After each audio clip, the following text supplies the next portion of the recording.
Welcome to History in Flames. Empires rise and fall, the past comes alive in fire and ash. Subscribe and relive the stories that shaped the world. Francisco Franco ruled Spain for nearly 40 years. But long before becoming a dictator, he was an obscure military officer shaped by discipline, war, and ambition. This is the full historical account of Francisco Franco's life from childhood to death. Francisco Franco Bahamonde was born in 1892 in Ferrol, a naval town in northwestern Spain. His family had a long naval tradition, but his childhood was marked by tension. His father was distant and unreliable, while his mother was strict and deeply religious. As a child, Franco was quiet, introverted, physically small. He avoided conflict and rarely expressed emotion. These traits, silence, endurance, and self-control, would define him for the rest of his life. At just 14 years old, Franco entered the infantry academy in Toledo. He was not charismatic, but he stood out for discipline and obedience. While others sought recognition, Franco focused on endurance and survival. These traits would later shape how he ruled Spain. In 1912, Franco volunteered for service in Spanish Morocco. The conflict was brutal, with high casualties and constant danger. There, Franco developed a reputation for efficiency and emotional detachment. In 1916, he was gravely wounded and nearly died. Surviving reinforced his belief in endurance and destiny. By 1926, Franco became the youngest general in Europe. Spain, meanwhile, was entering a period of deep political instability.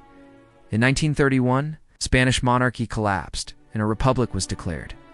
The new republic introduced sweeping reforms that deeply divided the country. Strikes, protests, and unrest became increasingly common. Franco remained publicly loyal, privately aligned with conservative military forces. By 1936, Spain was on the brink of civil war. In July 1936, a military uprising against the Republic began.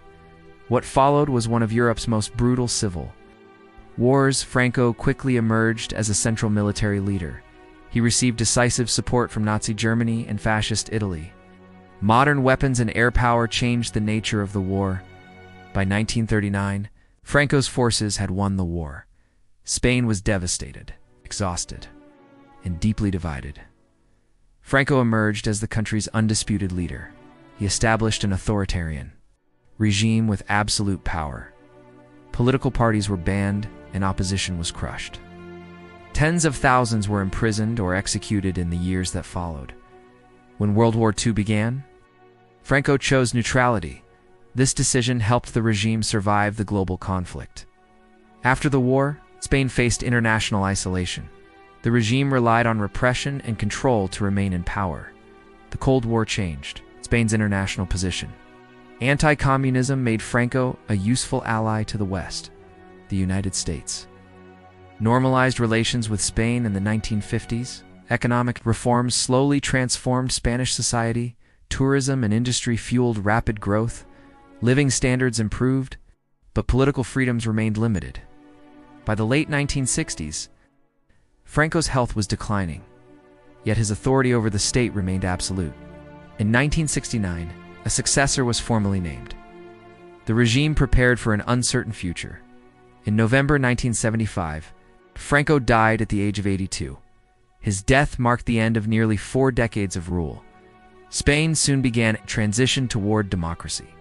Political freedoms gradually returned. Franco's legacy remains deeply controversial. For some, he represented stability. For others, repression.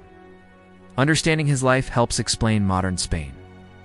History remembers not only what was built, but also what was endured.